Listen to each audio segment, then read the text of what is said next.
I feel like we are going live on Facebook.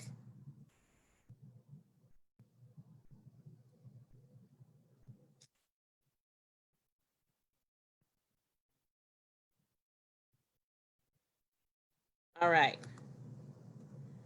So for all of you who are there, welcome to Acu-Points Black Acupuncturist Meet and Greet. My name is Dr. Tanisha Dandridge, and today we have the honor and the pleasure of Dr. Tolbert Smalls, one of the grandfathers of acupuncture here in the United States,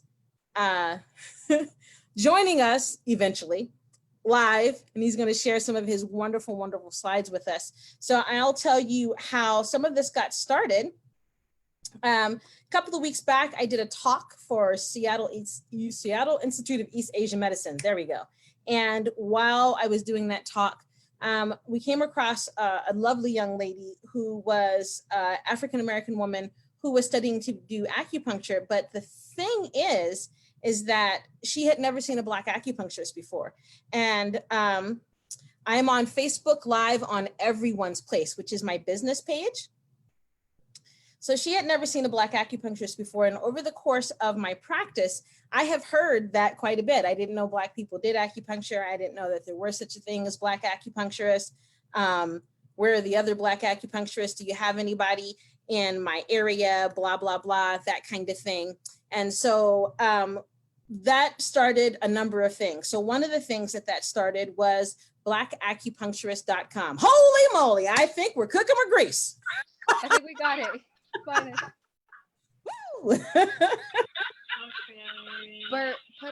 you have to unmute yourself.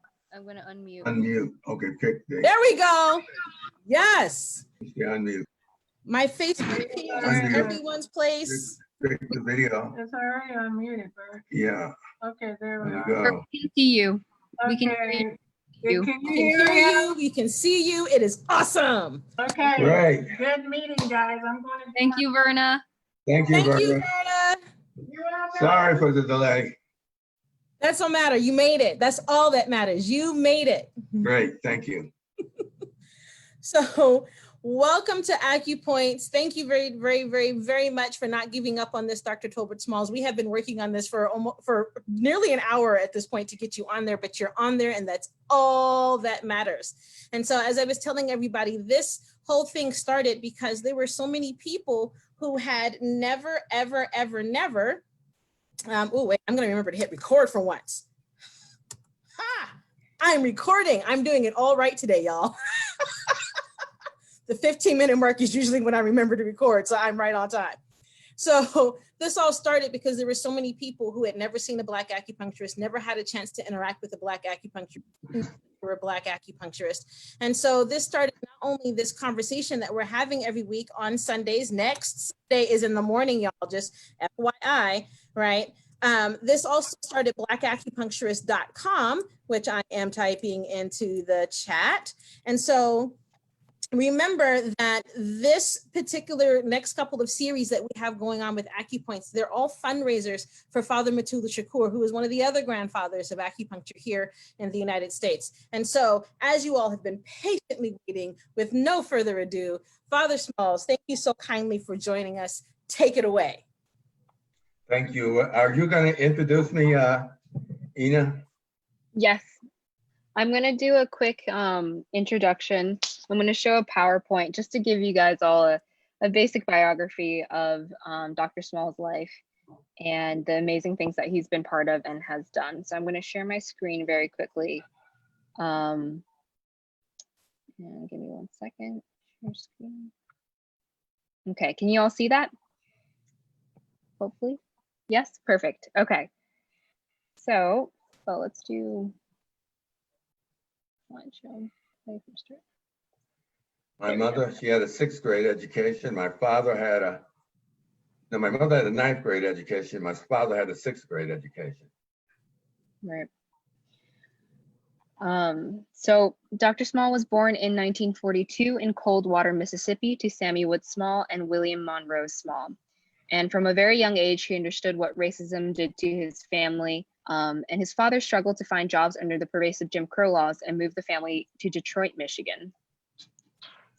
Dr. Small spent his early years living in Black Bottom, a predominantly Black community with intense economic hardship. Some people grew up with flowers around the house, Dr. Small says, but we didn't have flowers. We had dead rats. Yet despite the conditions, the Small children were grateful for their childhood. Our parents were very good parents and very caring. We were poor, but we lived happily. So right, these are pictures of Dr. Small when he was very young, and that's his brother right there. Robert. Dr. Small's mother, Sammy, believed that education was the means for her children's survival. She sent them to the nearby Catholic school, and Dr. Small would graduate from the University of Detroit High School with honors in June 1959. He then attended the University of Detroit and began his activism, co-founding the student chapter of the NAACP at the university and getting involved with the National Student Nonviolent Coordinating Committee. Realizing that basic healthcare needs were unmet in the community, Dr. Small turned to medicine. Following college, he graduated from the Wayne State School of Medicine on a National Sloan Foundation Medical Scholarship in 1968. His residency at Highland Hospital brought him to Oakland, California. And this is a picture of him with Mark Comfort. Soon after arriving, Dr. Small For connected those with who don't know Mark Comfort in 1965 went to Lowndes County and did security with Bob Mans for the Lowndes County Black Panther Party. He had a group called the Oakland Direct Action Committee, and he was the one that lent 7 guns to Huey when they went to Washington. He was the one who told Huey about the Black Panther Party in Lowndes County. That's where Huey got the name from. Huey later asked Stokely for permission to use the name, and Stokely said yes. That's Mark Comfort to the left. This was taken in Ensenada, Mexico in 1969. Right. And so Dr. Small never formally joined the Black Panther Party, but he offered to work pro bono and ran the George Jackson Free Medical Clinic as its director. And he also visited prisons and treated prominent members such as Angela Davis. So here's a picture of him with Angela. And along with the Panther leader, Bobby Seale, Dr. Small led the National BPP Sickle Cell Anemia Project, which encouraged screening and education of the Black community. So you can see these are newspapers from the Panther Party newspaper, and this is where they would offer free sickle cell anemia tests. In 1972, Dr. Small was invited to join the historic Panther Party delegation trip to China. They witnessed China's barefoot doctors movement, where lay people were trained in medical basics, including acupuncture, and brought care to underserved communities. This is a photo of him in Yan'an, China with some of the barefoot doctors. And inspired, Dr. Small returned home and taught himself how to do acupuncture. He is one of the first doctors outside of the Asian American community to use acupuncture, and he published 2 papers in the American Journal of Acupuncture in 1974. So on the left side, we have the a article on the neurophysiological basis for acupuncture. On the right side, he did a literature review of acupuncture anesthesia. So he is so Dr. Small is one of the first doctors outside of the Asian American community to use acupuncture, and he does it a lot to offer a cheaper alternative to painkillers, and he prefers not to use as many drugs. And this is a really beautiful photo of him with a patient. In 1980, Dr. Small opened up the Harriet Tubman Medical Office in Oakland with Enola Price. For 36 years, Dr. Small served the community at his office and through house calls with integrity, respect, and the highest commitment to justice. Today, at the age of 77, he continues his practice and will work at the Roots Clinic in Oakland in August. Dr. Small is revered by the community and is an exemplar of the greatest kind of citizen leader. In 1993, he was awarded the Highland Foundation's Physician of the Year. Just a year later, he was honored with the City of Oakland's resolution in recognition of outstanding contributions and accomplishments. In 1995, his high school would name him the Alumnus of the Year. Dr. Small's service to the people has healed and uplifted tens of thousands of people at home and nationwide. Most of all, he is a good man, making those around him feel welcomed, respected, and at home. And Dr. Small is actually also a poet, and he recently published a book of poetry. It's called Resistance, and you can buy it at his website, thepeoplesdoctor.com. And I believe that Dr. Small will be reciting some of his poems. But let me stop sharing and let's see if we can get to Dr. Small. Okay, my trip to China was how I got involved with acupuncture. Huey Newton and Lane Brown went there and met Xiao and Lao and asked them, could they send a delegation? They sent us, we were supposed to go prior to Nixon going there, but the CIA didn't want us there at that time, so they wouldn't let Elaine Brown and Messiah Hewitt get into Canada to get visas. And after Nixon came home, they allowed us to go there. Kissinger was very unhappy with that, and he told Xiao and Lao that they should not let American radicals go to China. When we got into Canada, we were all isolated, and they were going to interview us all and ask us if we were terrorists. So Ellen Brodsky, who was a brilliant attorney, was Charles Gary's law firm, threatened to sue the airline. So they flew us to Seattle, and then from Seattle we flew to Tokyo, and we couldn't fly into Hong Kong because you couldn't fly into Hong Kong after 12. And that's how we got involved in acupuncture. And I will go through this. First, I'll show you some pictures. This is Yan'an, if you can see it. This is where Mao lived in the Civil War. I don't know whether you can see this or not. This is the Ming Tombs, March 1972, the third emperor of the Ming Dynasty.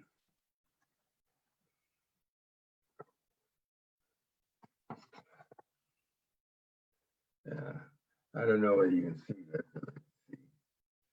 but I won't show that. Let's find something. This is the Nanking Yangtze Bridge. They claim no one died when they built this bridge. The entire Black Panther delegation at the Great Hall at the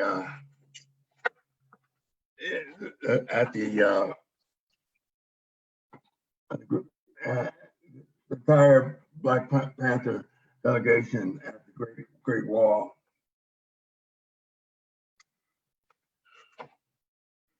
Yeah, I would talk a little about my role with the Black Panther Party. 50 years have passed since I stopped at the Black Panther Party's central headquarters to inform a cadre worker, if you ever need a physician, call me. Within days, the FBI had attempted to contact the medical director of Highland Hospital to inform them that Dr. Small had agreed to work with the Black Panther Party. Ironically, they contacted my intern, Dr. David Nelson, instead of the medical director, Malcolm Lathers. Later, the FBI would arrange for Sobak, the Iranian Shah's dreaded secret police, to terrorize an Iranian medical technologist who dared to volunteer free time at the George Jackson Free Clinic. Her fiance had to bribe the corrupt Iranian government $5,000 to get out of the country. Through COINTELPRO, the FBI planted more than 67 paid agents into the 45 Black Panther Party chapters. COINTELPRO and contradictions within the Black Panther Party,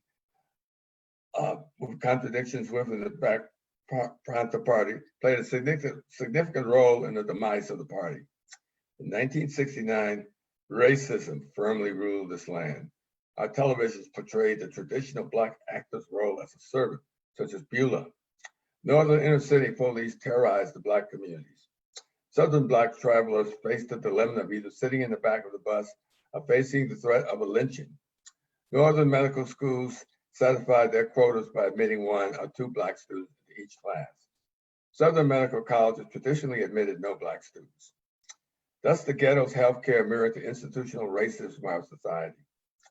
As national chairman of the Black Panther Party's Sickle Cell Anemia Foundation, we dramatized America's government neglect of sickle cell anemia.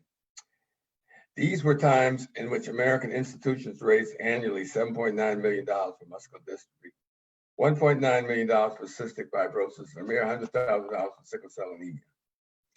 Sickle cell anemia has a greater morbidity and mortality than both muscular dystrophy and cystic fibrosis, but sickle cell anemia is a disease predominantly found in the Black community. Nationally, the Black Panthers Free Clinic tested and consulted over hundreds of thousands of Black patients about sickle cell anemia. The dramatization of the neglect of sickle cell anemia forced President Richard Nixon to espouse a platform to reverse the country's neglect of sickle cell anemia. Now, unfortunately, they're reversing this again. To provide surgical programs pending the election of a socially responsible government, the Black Panther Party operated 14 free clinics in Seattle, Los Angeles, Berkeley, New Haven, Portland, Chicago, Rockport, Illinois, 2 in New York, Philadelphia, Cleveland, Washington, D.C., Kansas, and Winston-Salem. The free clinic in Seattle is still going on, and the free dental clinic in Portland is still going on. Unfortunately, our nation still suffers from the lack of a national health care plan. More infants die before the first year of life in the United States than in Singapore or in Cuba. Among industrial nations, only the United States and South Africa fail to provide their citizens with a national health care plan. Through its health care programs and other survival programs, the Black Panther Party so extremely dramatized the neglect of the Black underclass that helped to make Martin Luther King and the NAACP respectively. We like our leaders when they did. They killed Martin Luther King. Now they made and then they made. Let me get rid of this. They killed Martin Luther King. Then they gave him a holiday. They killed Malcolm X and they put him on the postage stamps. They drove Paul Robeson crazy. Then they put him on the postage stamps. Unfortunately, Blacks who rise into the middle class, in part through the struggles of such human rights organizations, Black Panther Party, frequently do not offer a helping hand to their ghetto brothers. Although the Black Panther Party has come and gone, unfortunately, racism and poverty have not come and gone. As we approach the 21st century, racists are no longer struts through the front door. Now racism, Trump racists struts through the front door, struts through the front door of the White House. It also crawls through the back door of our ruling circles.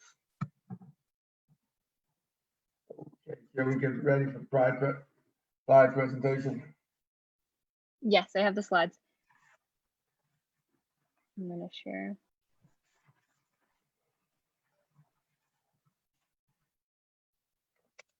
How did I become involved with acupuncture? Well, we talked a little bit about this. I served as a physician of the Black Panther Party from 1970 to 1974. Obviously, without the Black Panther Party, would not have been doing acupuncture. During my work with the Black Panther Party, I operated a George Jackson Free Clinic in Berkeley. Here's a poem I wrote about acupuncture. A phantom horse winging his path through the sky, showering light upon the east, though masked from the west by cultural clouds of doubt. Yes, Westerners, cut away your cultural crowds. Investigate the new changes. Don't ignore them. Acupuncture has been around for over 3,000 years, as you all know. In the ancient tombs, one would find stone acupuncture needles, which of course gave way to bone, bamboo, and finally copper, iron, and silver needles. In the Han Dynasty in 206 BC to 220 AD, defined PIN as the curing of disease by pricking with a stone. Traditionally, it has been explained through the theory of the internal organs and the theory of the 14 principal meridians. I won't go through this since you guys all know that. How does acupuncture work? Next slide. Oh, this is the emperor's throne in the Forbidden City. Forbidden City is the largest wooden structure in the world. It has 9,000 rooms, almost 900 buildings. It took 14 years to build. It took 1 million people to build it. It was called the Forbidden City because if anyone got too close to their red walls, they would get their heads cut off. Next picture. There we are again at the Great Wall of the People. There I am right here. This is Messiah Hewitt, who led the delegation. And next picture. Oh, the FBI told Ed Montgomery that the Black Panthers were en route to Red China. And the FBI had a lot of writers in various cities, and they even spread a rumor that Angela Davis was with her because Marie Branch had a natural, and I was Angela's doctor. Next slide. There we are again at the Great Wall. That's myself. This is Comrade Lynn, who was a translator during Nixon Strip, Comrade Gao, Marie Branch, Marion Cherry, who was a former nurse. Next slide. Here we are again at the Great Hall of the People. There are actually 3 entrances like this. Next slide.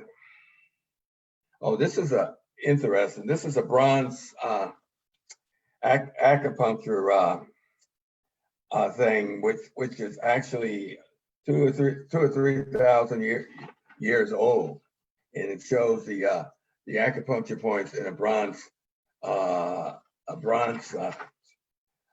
figure. It was actually found in 1443 AD. Next slide. Okay, these are the acupuncture charts. So we'll just go through these quickly because you're all familiar with these. Next slide. Oh, how does acupuncture work? Okay. Oh, when we met Dr. Choi at the Workers, Peasants, and Soldiers Hospital of Peking, he informed us that acupuncture decreased the frequency of the EEG, thus increasing the slow alpha or relaxing wave.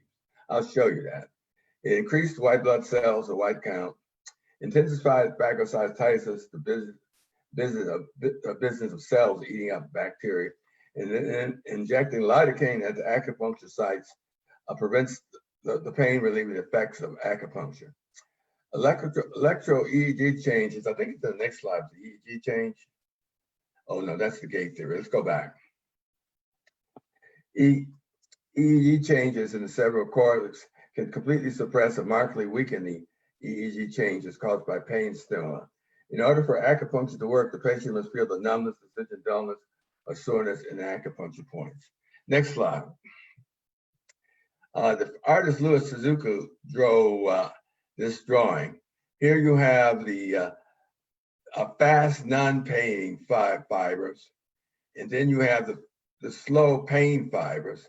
The fast fibers go into substantia nodes and they block the pain, and they actually you actually can stimulate the Acu-Points, and it will block pain in the face, the trigeminal nerve, which just goes up from the medium lemniscus. They're actually inhibitory synapses in the thalamus, in midbrain, and in this area of the spinal cord called substantia gelatinosus. Okay, I'll tell you about how they discovered this. In 1965, Melzack and Wall developed the gate theory to explain pain relief. Chinese physiologists have proven the inhibitory gate theory.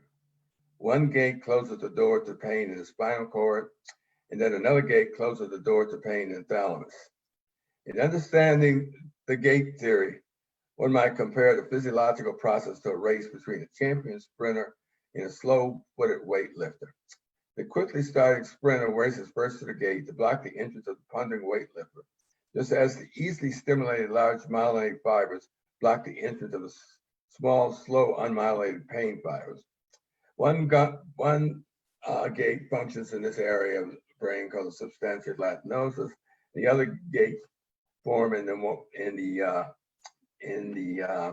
thalamus in the midbrain. You know, it's interesting that these discharges could be abolished by either morphine, thalamic nuclear, give a characteristic unit discharge to express the painful stimuli. And if you give patient morphine, acupuncture stimulation, the thalamus nucleus no longer shows these painful discharges. The same thing is true of the midbrain. I always use an analogy that Gilbert Brown of Green Bay Packers sitting in the thalamus and midbrain preventing Garrison Hearst of from curing out the pain through. Let's see, I can go on a little more about this if you like. It's interesting that they did CAT scans, single photon emission. They found that there was increased blood flow in the thalamus using acupuncture. Their physiologists at the Suyi County People's Hospital in Gansu province presented evidence to support the thesis that during acupuncture, the stimulation of large myelinated sensory fibers, the A fibers, suppresses the slower traveling fine pain fibers, the C fibers.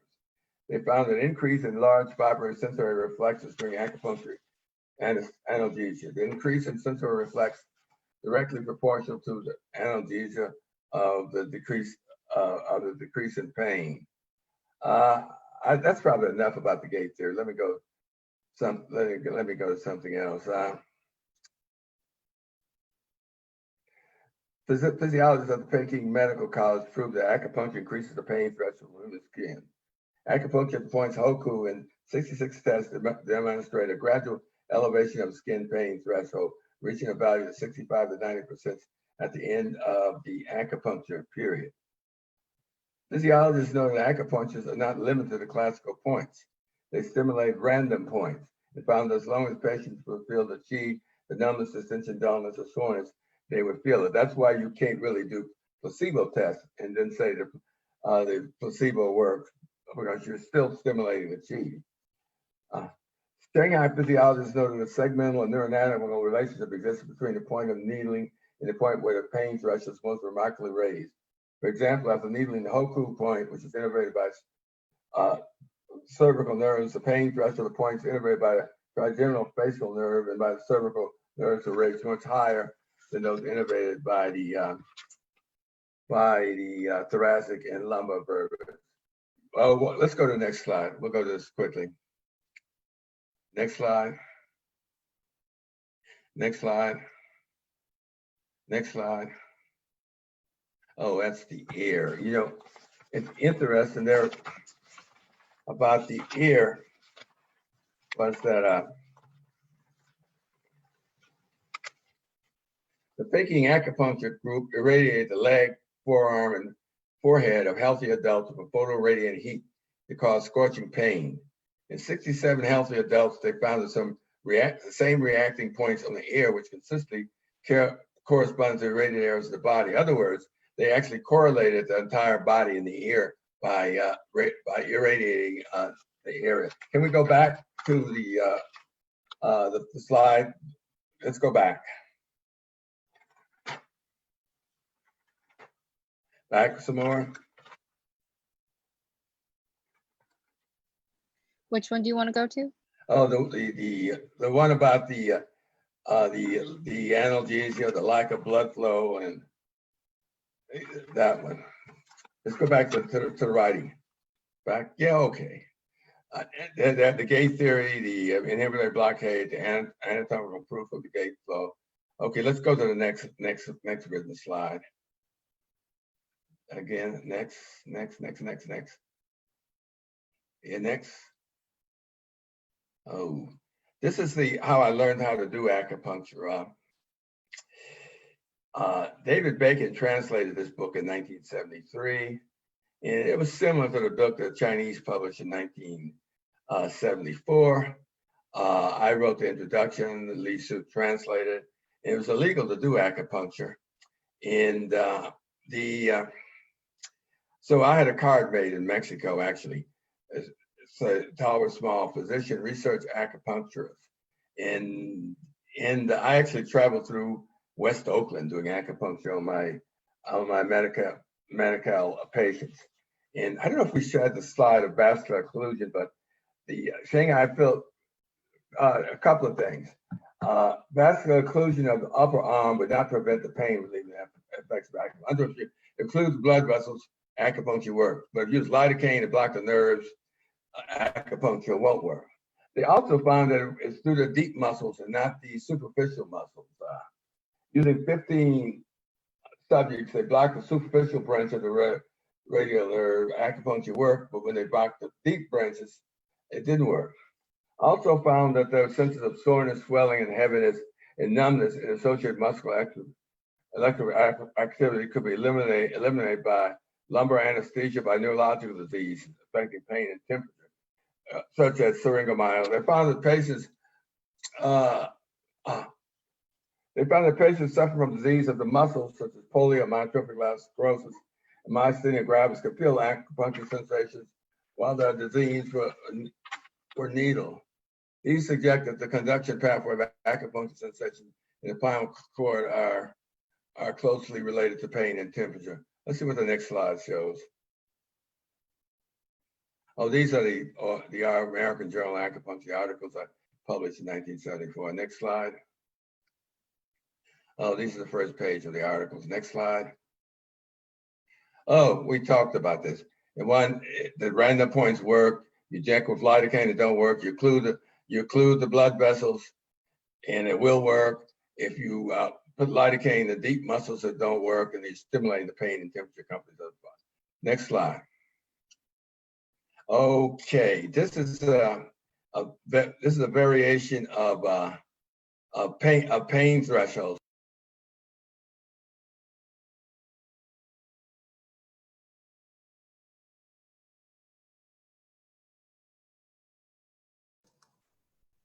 Ina, do you know what just happened? Nope. Oh no. His Wi-Fi might have dropped. I hear him talking somewhere. Oh, I think that's the background of the Facebook. Hold on, y'all. I'll call him very quickly.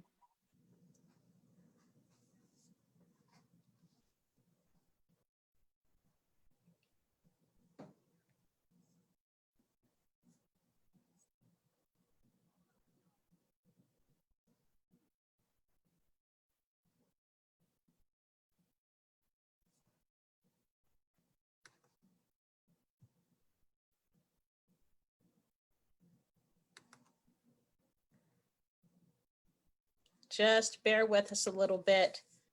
Again, where Dr. Smalls is, he has really poor connection. This was the issue with us starting late today.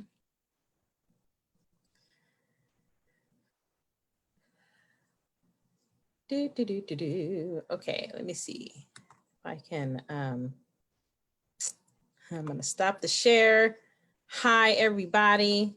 Let's go to the gallery view. How's everybody doing? Pause, take a deep breath. How are you doing? I am wonderful, beautiful. Thank you so very kindly for asking. I am wonderful, wonderful, wonderful. I have had some wonderful conversations with some wonderful people today, and I have been very productive despite the minor little hiccups that we're having right now. All right. This is fascinating, right? We don't oftentimes get to hear a lot about the deep science that goes along with acupuncture, and some of the really cool stuff is coming up next. As in, I've done the acupuncture for 11 years and I've never actually seen pictures of people using acupuncture for anesthesia. So I am seriously hoping that we figure out what just happened and get Dr. Smalls back online. Again, we got to be patient with elders and technology. I know, as you guys know, I have 3 devices running right now so that I can check Facebook and Instagram and Zoom, and I feel a little crazy. Yes, it is really interesting to hear that a Black man was at the forefront of the United States acupuncture. There were 2, right? There was Dr. Smalls and there was Dr. Matula Shakur, whom this benefit that you all have been giving very generously and very kindly for. So, you know, the goal of this week's episode, as well as next week's episode, is to hear from some of the practitioners who've been doing this for over 30 years. And to hear their names and to see their faces and to learn more about their expertise, because we are not getting that part of the story in the acupuncture community. We hear things only like Michael Smith. We hear things only like Marion Sims, right? And so I wanted the opportunity to share some of our elders and some of the other elders and some of the other ancestors that are a part of the acupuncture community. And so while we figure out what's happening with Dr. Smalls, I see chats coming up. Yes, free Matulu. So for those of you who don't know, if you haven't had a chance to do any of the research, Dr. Matula, I can speak English. Dr. Matula Shakur has been a political prisoner for over 30 years. And it's incredibly unfortunate that he's been a political prisoner for over 30 years. And it's equally unfortunate. That's the part I'm getting to, Mama Lena. It's equally unfortunate that he's been diagnosed with cancer, and it's not really recoverable at this point. So he should have been released several years ago on parole. He was not released on parole. Because I'm not doing it, right? There are individuals who are asking for a compassionate release, considering the fact that we are having a pandemic right now with COVID and the fact that he has stage 3, stage 4 cancer. And so far the answer has been no. So the reason why I'm fundraising for his cause is to be able to give money towards his legal actions to help Father Matulu to come home, because he should not still be locked up at this point, Right, so that is the update. If you go to his website, the Free Matulu Shakur website, then you would be able to see more in-depth updates of what's happening with Father Matulu. Are there more questions? I'm going to open up that chat window because it is flash across the screen. I can't read them that fast. That's update. Yes, I love hearing about him and his life works and all the things that are going on with him. I am terribly sorry for the issues that we have. I see people dropping off. We're trying to get him back, y'all. We're trying. If something just continues to go wrong, that I got a child, y'all. Bear with me. We all are on coronation.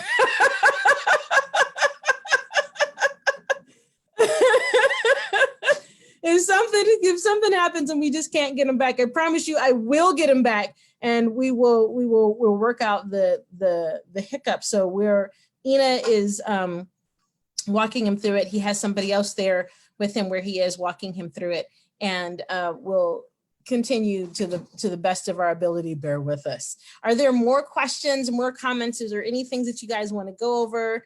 Let me know how I can make this time worthwhile for those of you who are here with us while we're waiting patiently. Nope. All right.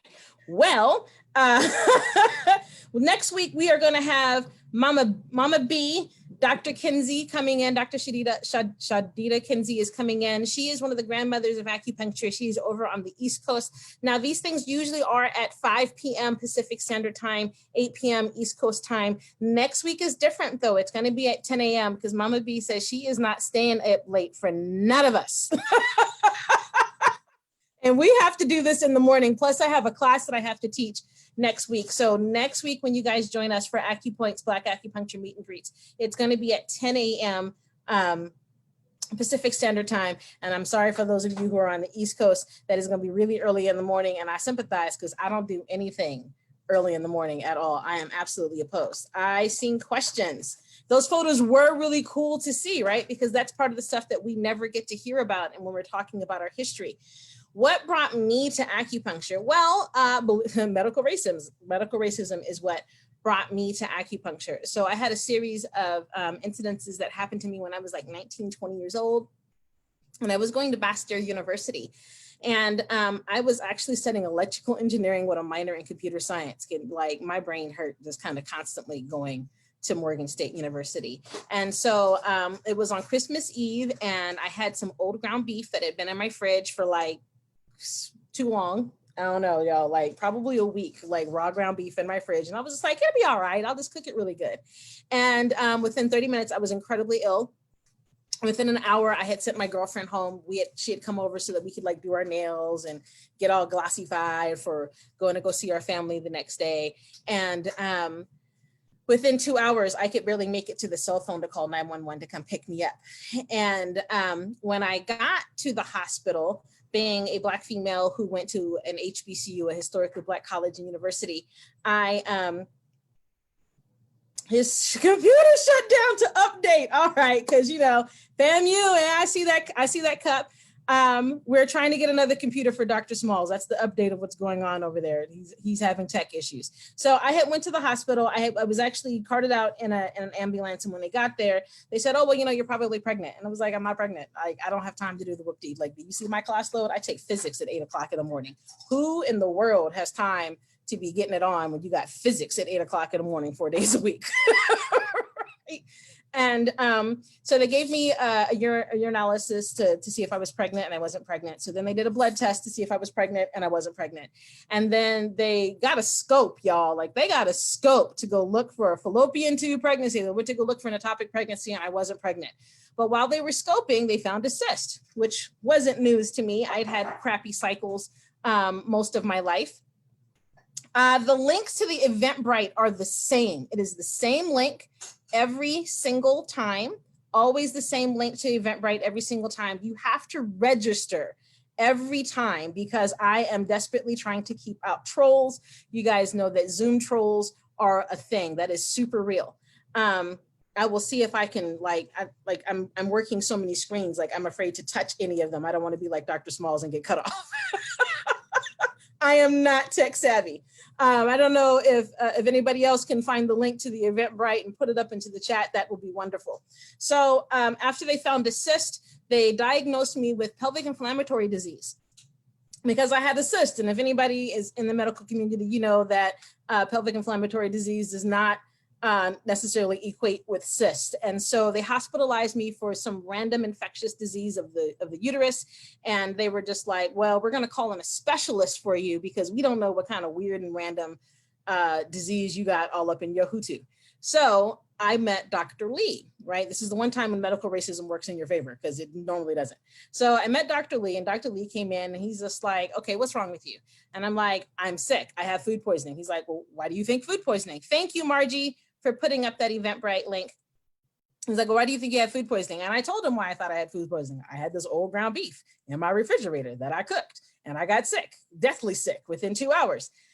And so he did a gynecological exam. He's like, okay, you got a cyst, you got a yeast infection, not a big deal. I don't know why I have to be here on Christmas Day. Tell me again what happened. And he's like, did you tell this to the people who admitted you in the ER? I'm like, yeah, I told them all of this, that I have food poisoning. And this is why I think I have food poisoning. Dr. Lee began to yell at everybody in whatever language he spoke. I'm going to guess Mandarin. I have no idea. He started banging things. He started screaming. He started calling for nurses and techs and doctors. He was hot. He was completely pissed off, which is, reasonable. This was a big dude at the hospital to be called in on Christmas Day when he's on vacation because I have some weird tropical disease of the uterus and it was just food poisoning. So after he finished yelling and screaming at everybody, he's like, look, I understand your cycles suck. I can see that your cycles suck. That's a really ugly cyst situation that you got going on over there in your ovaries. I can help you with that, but it's not going to be today. We're going to get your meds changed so that we can treat the actual food poisoning. And I'm like, great. Can I get out of here? Like, once I have these meds, he's like, yeah, I can understand why you probably don't want to be here right now. So we got our meds changed. He gave me his card and he's just like, give me a call, but not till February because I'm leaving and you're not going to be able to get a hold of me. And I'll help you out with your women's health issues. So I was like, okay, cool. I lost the card.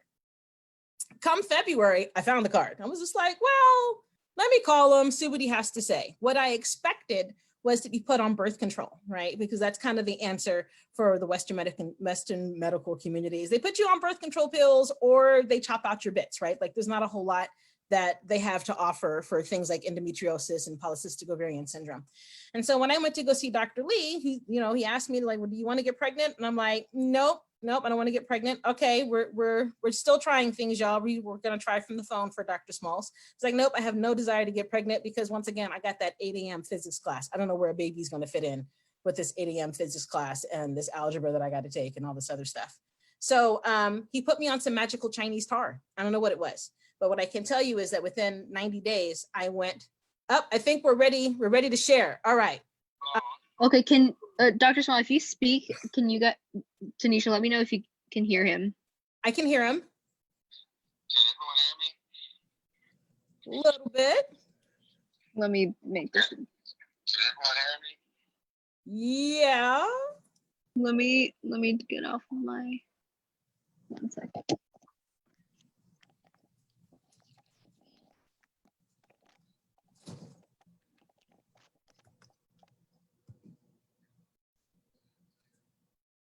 Can you hear me?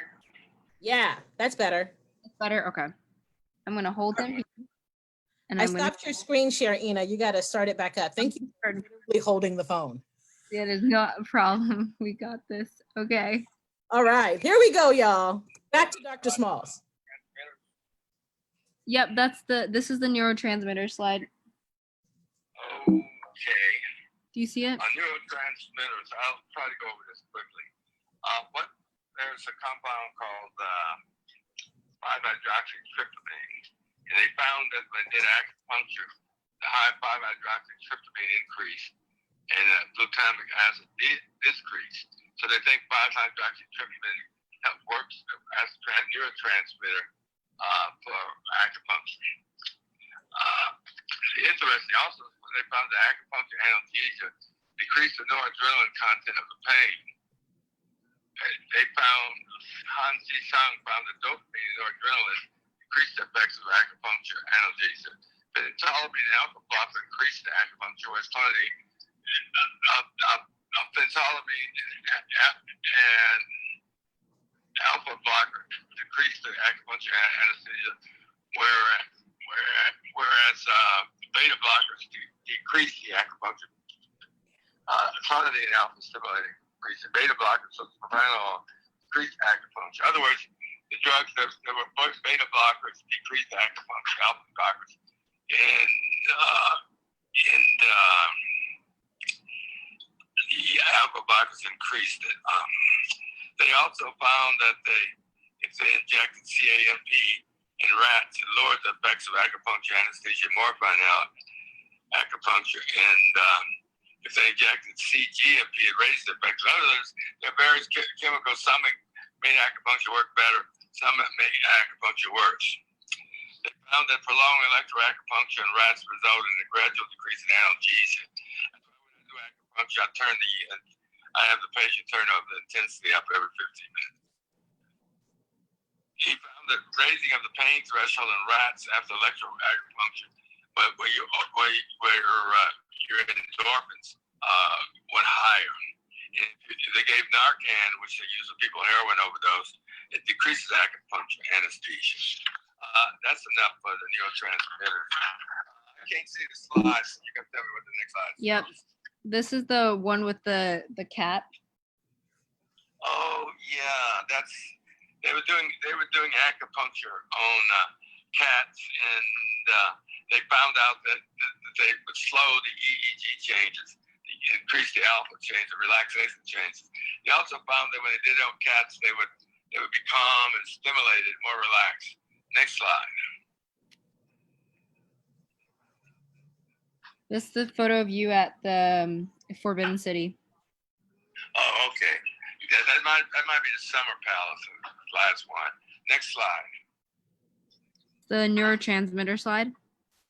Oh, we did the neurotransmitters. Yeah. Oh, I think we discussed that. Yeah. Next slide. This is the one with the different cultures, the minorities. Oh, yeah. They have 55 minorities in China, and they have a school for Institute of Minorities where they're trained. Their take on Tibet is a little different than our take, but anyway, I won't go into that. Next slide. With Ed Sue and the children. Oh, this was at Children's Palace. We visited several children's palaces. We saw little kids like 4 and 5 doing acupuncture on the Acu-Point. Slide. This is the endocrinological basis of acupuncture slide. Okay, I'll just say a few things about this. Prolactin, they found that the prolactin levels increased with acupuncture anesthesia, and people were able to give more milk. They found that acupuncture stimulated the flow of milk secretion in 80% of women. And they found that acupuncture stimulated the thyroxine when they used it on the thyroid gland. They thought acupuncture decreased calcium, increased phosphorus, so they thought about depressing parathyroid functioning. Secondary amenorrhea, uterine bleeding occurred with 2 days after 1 to 5 acupuncture in women with high estrogen levels. Vagina smears showed a reduction of estrogen levels after acupuncture. Acupuncture did not work in amenorrhea women with low estrogen levels. They think one of the reasons acupuncture works to increase pregnancy is by decreasing estrogen levels. They reported patients with anovulation acupuncture therapy resulted in pregnancy in 2 cases. In 2 cases, acupuncture caused menstruation without use of progesterone. Animal experiment shows evidence of luteinizing hormone secretion, which causes the uterus to enlarge and increases progesterone, which causes cells to divide. That's probably enough of that. Let's go to acupuncture anesthesia. Yep, I'm on the slide of the removal of a lobe of the lung. Okay, I'll talk to you a little bit about acupuncture anesthesia. Although the roots of acupuncture stretch back through the centuries for over 3,000 years, acupuncture anesthesia did not emerge until 1958. At that time, Shanghai physicians used acupuncture to prevent and relieve post-operative pain asked themselves, if needling can stop pain, can it also produce anesthesia for operations? In 1958, physicians in Shensi Providence first used acupuncture for a surgical procedure, incision drainage of a breast. Shanghai physicians experimented in the use of acupuncture anesthesia in such operations as thyroidectomy, herniorrhaphy, and tonsillectomy. That success opened the door to more extensive use of acupuncture. From 1959, Chinese physicians used acupuncture anesthesia in operations on the neck, limbs, chest, abdominal cavities. They remove both lungs and brain to match the, and it's a slide you're showing now. Yep. In China, less than 10,000 operations were performed between 1959 and 1966.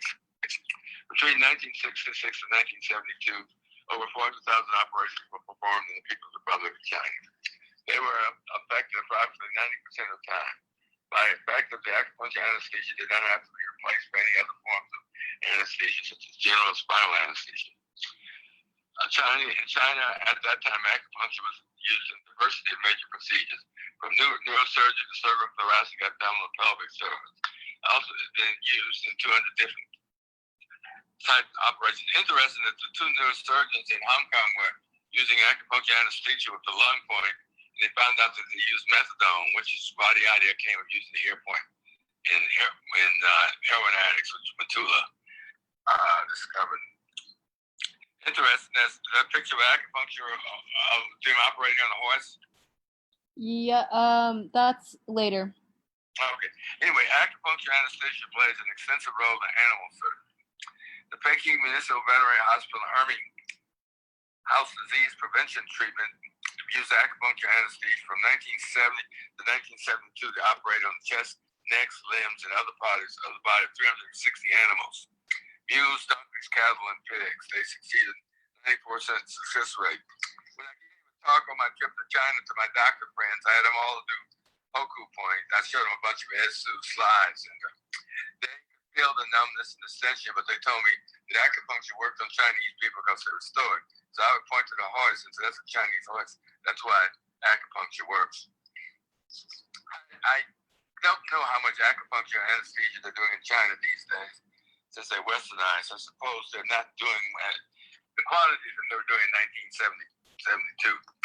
Acupuncture anesthesia is safe. 1 out of every 50,000 persons undergoing conventional anesthesia may die from complications of the anesthesia.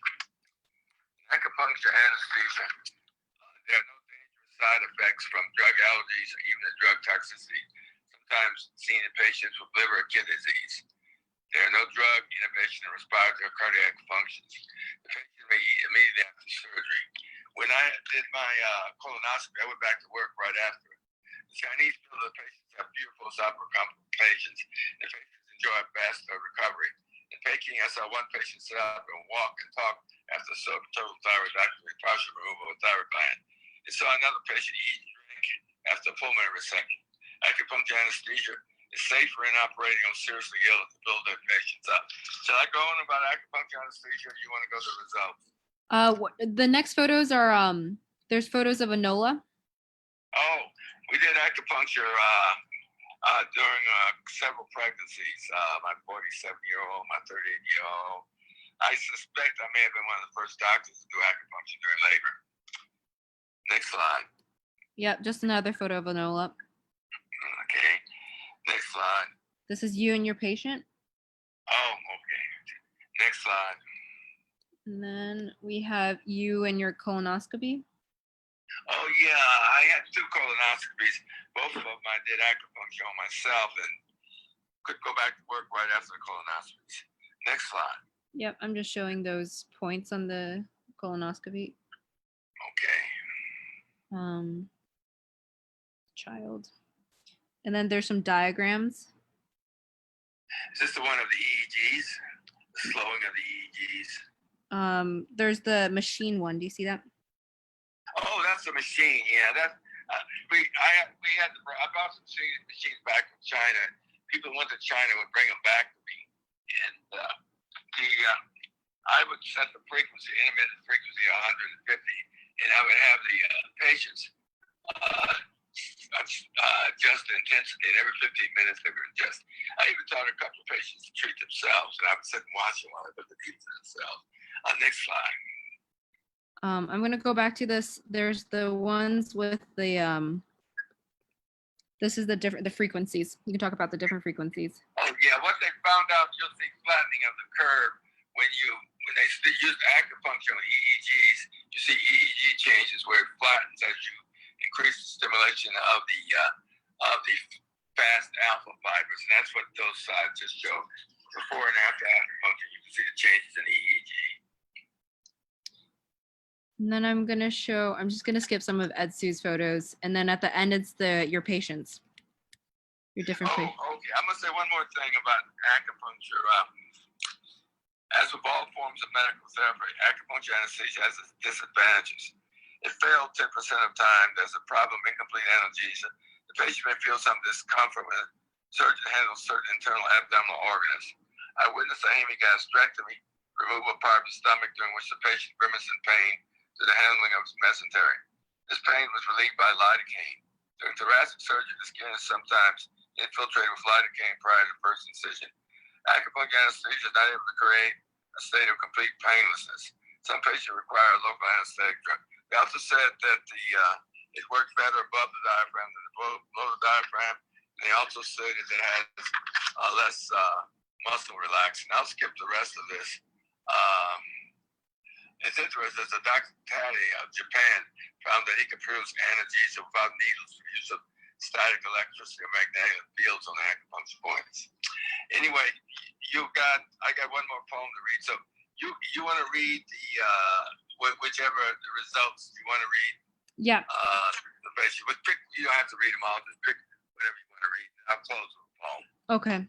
So these are a couple of Dr. Small's early patients. So this is JNN is the initial 62-year-old Black male. The subjective, severe cervical pain with numbness radiating down his arms, which kept him from sleeping at night. The objective was MRI scans showed foraminal stenosis on the right side at C3-4, C4-5. Anyways, I won't get into too many details. You can read it yourself. But what's amazing is Dr. Small kept a record of a lot of his patients, his early patients. So this is a 65-year-old white male. And these are just a handful that we put together for this acupuncture slide. But just, as early as, as early as 72, when he came back from China, he started treating patients, and it was all pretty successful. See, this is in 74, the pain had not returned. And these are just, so he's served thousands and thousands of patients. And it's all been going under the radar. So it's a pretty big honor to hear from him. But Dr. Swan, you want to read one of your poems? I'd like to close by reading a poem I wrote to the healers. To the healers and their patients who have the right to be healed. We are healers. We toil for years to learn the mystery of the human body. We nourish spirits from birth to the grave. We mend the bones. We soothe the cuts. We kill the pain. We cool the fevers. We soothe the spirits. We are healers. We bring new life. We close old life. We pick the herbs. We needle away the pain. We cut out the cancer. We poison the germs. We calm the troubled minds. We are healers. We treat the whole body as one universe. We also treat each part of this universe to keep the heart pumping. We keep the lungs breathing. We know as long as life exists, we will be healers. So that's to all of us healers and those who will become healers. Any questions? Ashe, thank you. All right. How did he get into the jail of prison? I first went out to see Angela Davis, and of course they would not let me in. And so Sheldon Otis, who was a very famous attorney, raised hell as they kicked me out. And they got a court order, and the court order allowed me to visit her. So when she was in Marin County, I visited her twice a week, and when she went to San Mateo County, I visited once a week. It's interesting, they tried to get rid of me when I went to San Mateo County. They told me they didn't want me to. And so they had this elderly physician, Dr. Lee, who had founded the Palo Alto Medical Clinic. And they said, he's going to be your doctor. They had me meet a black gynecologist in Buffalo and told me to get lost. But Angela hated this guy, and Angela said, nope, I got to come back. It's interesting, we have the IFCA rules. When I would be visiting Angela, Marin County, if you ever see the movies of her walking into the courthouse, there's a bailiff following her. That's the bailiff who used to stand next to the cell to listen to everything I said. If I talked about anything that was non-medical, if they talked about anything that was non-medical, I'd hear from the sheriff. And the same thing happened with George Jackson. They got a court order for me to visit him, and sometime I'll be more specific about that visit. But basically, he had some ingrown toenails he wanted fixed, and he carried some scars to his grave because they used to gang beat people, just get on them and club them down. But he was an amazing person. He used to do 1,000 push-ups. Yeah, he said he did 100 on his head. I said, I can't do that. So he stood up against the wall and doing push-ups on his head. That was phenomenal. He was trying to organize the same thing Fred Hampton did with the Rainbow Coalition, where you had the Young Patriots with their Confederate emblems and the Black Panthers and the Young Lords and the Chinese group. He was trying to organize the black and brown folks because the guards can kill each other. In fact, his friend Archie Nelson, they put him and two others in the war for a bunch of Nazis. And then when they started fighting, he shot all the black prisoners. And in fact, one of the Nazis told him that the guards told him he was supposed to stab George Jackson, but he refused to do it. And after they killed George, he was lying, got shot in his foot. He was lying on the ground and basically helpless. And then they shot him in the neck and killed him. And when Mrs. Jackson heard it on the radio, she called up San Quentin. And they told her that we killed one of your sons last year. We killed another one this year. Pretty sure you won't have any more sons. I and Cecil Williams, we were with Mrs. Jackson around about 3 o'clock in the morning the night she was killed. But basically, I had to go into court orders. I visited George 3 times, and I had Dr. Booker visit him once. But then Red Nelson, the judge, appealed the court order because he said I was a security threat. Anyway, that's that. Any other questions? Yeah. Thank you for sharing that bit of history. Thank you for the poem. Karima Johnson has her hand up, but I don't think I have a question from her. So Mama Karima, can you please unmute yourself and ask your question? Yeah, thanks. I didn't know if it would be better for me to say it if Dr. Smalls can hear me, or if I should type it into the chat. I can hear you. Okay. So first of all, I want to say thank you so much for sharing all of that. That is truly inspiring. I'm very, very grateful to have heard that. And thank you so much for being someone that really paved the way, for me. I feel very connected in the way that you literally made it easier for me to be able to go to school and do what you're doing. So thank you so much for that. And my question is, you mentioned that, I'm just kind of confused on the timeline, that you went to China and you were learning about acupuncture there, then you came back and started doing research. So did you learn about the ability to use acupuncture as an anesthetic while you were in China, or did you figure that out after you got back to the US? Well, we saw the operations in China, and basically what I did was I used research articles. When we didn't have all the fancy computers then, but right. Oh, Ina, you're muted. There you go. Can you hear me? You're doing a lot. Thank you, Mama. Can you hear me? Yes, Yeah. sir.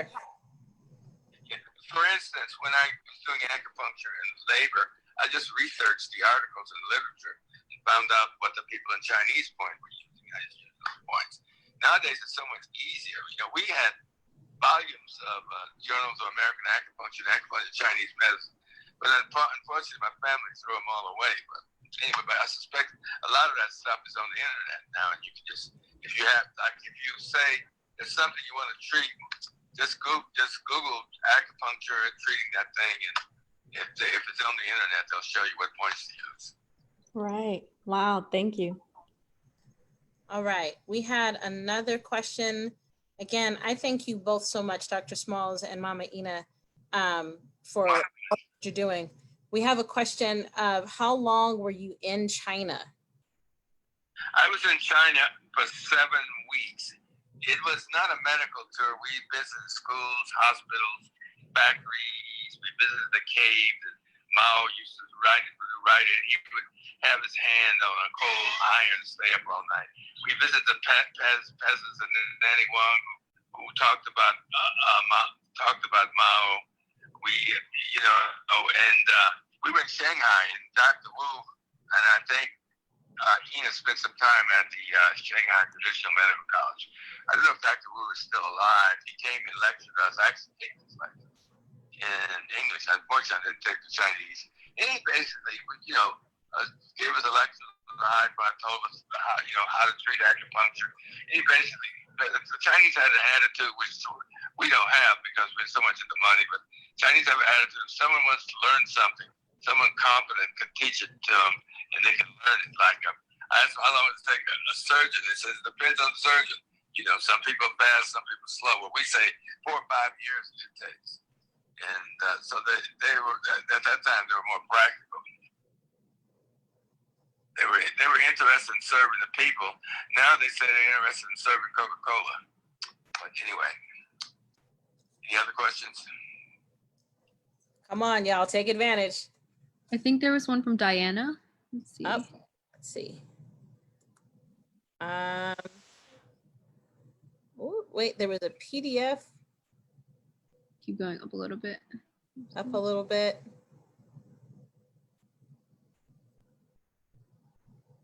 I can ask it too. Yes. Hi. Yeah, so I was wondering because I work with a lot of people inside the prison plantation, so inside prisons and with loved ones. You work in? It's different ones. So I have family in Arizona, North Carolina, New York. Well, and then there's the ones I work in. For you to get into prisons? The one in Arizona, I used to go in because I used to teach there. So we used to do like acupressure as I was like Googling on the internet and like figuring out what people were like, what people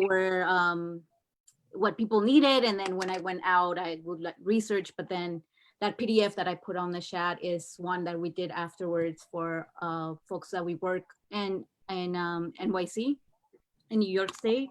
But my question was around how do we share that information on acupuncture or acupressure? Is that something that is comparable with people on the inside? What the Chinese told me was that most of the favorite massage points were actually acupuncture points. Yeah, it seems like very interesting. And I think the way you do it is the way are you doing? You got the Black Acupuncture Association, which will serve for everyone to get together and learn and educate, talk with different people does it. And then don't forget we're doing this fundraising for Matula. Matula served 30 years in jail. He was supposed to be paroled. They told him he had one dirty urine. The lady who shot Reagan had a dirty urine. They had a dirty urine and they let her out. But they said he signs his letters stiff resistance. In other words, if they can't break you, they don't let you out of there. He's dying of multiple myeloma. They say he's going to live 8 years, which is a lot. The average life is 3 years. The only cure is a bone marrow transplant. Look, they let Cohen out of jail. Trump lets all of his Stevie friends out of jail. But he's a political prisoner. Like H. Rap Brown, the person who shot that sheriff was 5'8". Prison Denver admitted to shooting the sheriff, and they told him shut up, like Mumia. They told this prostitute that if you testify that Mumia shot this policeman, if you don't do it, we're going to lie and do it. We're going to put you in jail and take your child away from you. So she wouldn't lie, and later she recanted, but they don't care. It's a political thing. Any more questions? Yes, there are a couple of Father Smalls, if you can bear with us. Eliza says, thank you. Can you please say more what it was like to start practicing when acupuncture was unlicensed and illegal? As students now and folks moving across borders, we are held back from being able to practice because of licensing laws. And then there's another one after that. Thanks to Governor Brown, I'm not a great fan of his, but he signed the law to make acupuncture legally. In fact, Alex Bang used to serve on the board of acupuncture in California. He and I used to get together every week and do all the points on ourselves, which is so like you can't have God made everybody. You can't have an illegal alien there. We're all supposed to be equal. And I feel that way about acupuncture. Countries make laws, but I was treating people. I really didn't give a damn what the law was. I was doing it at house calls, so no one could bother me. It wasn't like I was doing it in their hospitals. I was doing it in people's homes, and so it was working. It was making the pain go away. All right. So I really didn't give a damn about the law, to be honest with you. Ashe, I understand. One of the other questions we have is, if you could do one thing differently when you began acupuncture, what would it be? And what encouragement do you have for acupuncturists of color in training today? And that's from Mama Lena. I think I would have gotten more involved in the acupuncture schools. I was asked to be on the board of directors of an acupuncture school maybe about 25 years ago. But here I was working 13 hours a day and I'd be run into the hospital. One time I had 13 patients in the hospital. I had to be in the office at 9 o'clock. I just didn't have the time, and I regret not getting involved with some of the acupuncture schools because my take on it is a little different than some of the other takeouts. And that's one of the things I would have done over, not to do it over again. Okay. I have a question. If there's anything that you would recommend for helping to further the cause of getting this medicine out into Black and brown disenfranchised communities, what would that? Where are Black and brown people? They're in the churches, like Bernadette. I don't know if you know Bernie Slim. She's got a popcorn freedom clinic, and they're trying to go into underdeveloped communities and young people. But you go where the people are. If you want to see Black folks, you go to the church. They said 10 o'clock Sunday morning in Mississippi is the most segregated time in the state. White folks are in their church and we're in our church. You go where the people are. She goes to the communities and do it. Excellent. All right, y'all, it is getting late and I'm sure Mama Ina's arm is getting tired. If there are any more questions on Facebook or on the Zoom call, please take advantage. Go ahead and drop that in there. I see one coming up. You are teaching us, Dr. Smalls, a different school environment, but we appreciate you. I think we all appreciate you. I appreciate you taking a moment out of your busy weekend to come and to speak to so many people and to tell people. I'm not having a busy weekend. We decided to drive up to Mendocino, which is probably the problem of this hotel we're staying at. And we're going to go back tomorrow. We just came up for a couple of days. I wanted to show her Mendocino. She had never seen it. And it's worth seeing. Anyone in California, drive up there. It's about 3 hours from Oakland. It's busy taking some rest, which I'm sure you deserve and you need. So thank you for sharing your rest time with us. Are there any other questions or comments from the folks who are still with us? Now is your time, folks. Remember, we got to work to get Matula out of jail. There's 2,000 people who use 2,000 clinics all over the country are using its 5-point treatment for heroin addiction. They're using it, and I think 80%. Ina told me 80% of the prisons in England. Yet they want him to die in jail. He needs to at least die with his family and kids. But that's the way we treat political prisoners. So in an effort to continue with that movement, we have at least 2 more. I'm working on getting a couple of more folks signed up. We have at least 2 more people for the next 2 weeks. Please share the Eventbrite links. Please share the pictures when you see them. We have Mama Dr. Shadada Kinsey coming on next week. This is our West Coast elder. We're going to have an East Coast elder, but remember that next week it's at 10. You can also sign the petition to free Matulu for compassionate release. It's there in the chat. If everyone can take a moment to make sure that you click on that link, copy that link so that we can share that information too. I will make sure that I add that to the Eventbrite. Thank you, Mama Margie, for for bringing that up, because I don't think that information is on the Eventbrite. You don't have to share through the Eventbrite link. You can go directly to the Free Matulu website, and there are links and lots of information there. The more that we're telling this story, the more that we can begin to apply pressure for him to come home and to spend his days with his family. So next week is Dr. Shidata Kinsey. That's at 10, y'all. I'm going to record it, but it's at 10. I'd like to close with one little Share. thing. When I was in China, they told us the difficult we do today, impossible takes a little longer. I think this was difficult considering our technical problems, but we did it. Yes, we did. And thank you for not giving up. Anything worth doing is worth doing badly. So even though we didn't have excellent internet sex, we did it. Thank That's- you so much for joining us. Thank you so much for speaking with us. Thank you for giving you some of your rest time. Again, please click the link for the Free Matulu Shakur petition that is right there in the chat. I will make sure that this gets up on all my social media. Please put it up on your social media. Father Matulu absolutely deserves to be able to come home. Share the Eventbrite link. You can give more than once. You can give directly to the Dr. Matulu Shakur's website. Please help us get him home, because he is a part of our history. Thank you all very, very much. Thank you, all power in there, Dr. Smalls. Thank you for your tired arm, Ina. tired arm and tired mind. No. Good night, everybody. Ina, hang on there for us. Bringing healing to our people and educate them and let them learn about herbal medicine, acupuncture. They told me I should go down in Mississippi to learn herbal medicine. You know, it's interesting. When we were kids, we had these black seeds, and my mother used to put black seeds in her eye and water to get it out. So when I went to medical school, I wanted to learn about black seeds, and it wasn't there. So we, all of my great grandparents were slaves. 3 of them were the master's children, but in Africa and black folks here, they have their own form of herbal medicine.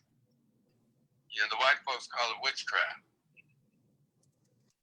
Well, I'm glad that you've been around for this version of herbal medicine, and I'm glad that Chinese medicine hasn't gone anywhere, and we're not going to go anywhere, especially not blackacupuncturist.com. We're going to keep growing and showing, improving, and surviving. Yes, hoodoo, Anthony Williams. They do call it hoodoo. I have been called the voodoo queen on a couple of occasions for penning people with my little magic needles. So thanks again, everybody. Thank you, Dr. Smalls. Thank you. My pleasure. I'm going to sign off. Okay, thank you. Oh, I'm gonna pack my stuff. I'm not going to. It's doing.